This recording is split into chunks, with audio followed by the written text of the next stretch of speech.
石で作った靴があります。すごい精巧に作られています。すごいいろんな、これ全部石です。石で作ってます。石を打って研磨して、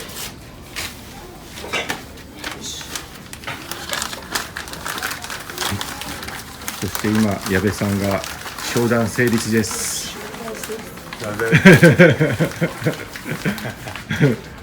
How much was it? 8. 8. Okay. He's a winner today. He's a winner. He's a winner. He win. Okay. You like something for sure. Yeah, you can just take something. いろいろあります。いろんな形の石があります。これではなんかあったかい感じでいいですね。One of those small ones. で、彼はジョセフですが、ジョセフはここでこの石の彫刻、スカルプチャーを作ってるらしいです。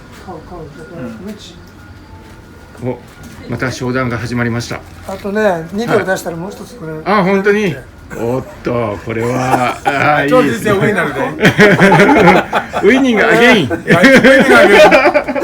ブルウィニング。Yeah, the winner of the day. Today is winning day. やられて、今はやられました。やられました。So, you see now, 本人はルーザーと言ってますが、ウィニング。He's giving big money. He's going to choose something.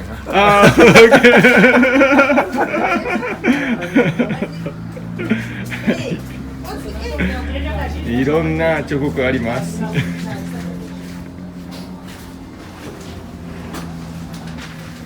い、お土産物屋さん、ジンバブエのお土産物屋さんでした。はい、それではカバでさようならします。最後まで見ていただきありがとうございます。チャンネル登録お願いします。Facebook、Instagram もフォローお願いします。ちちゃおなな。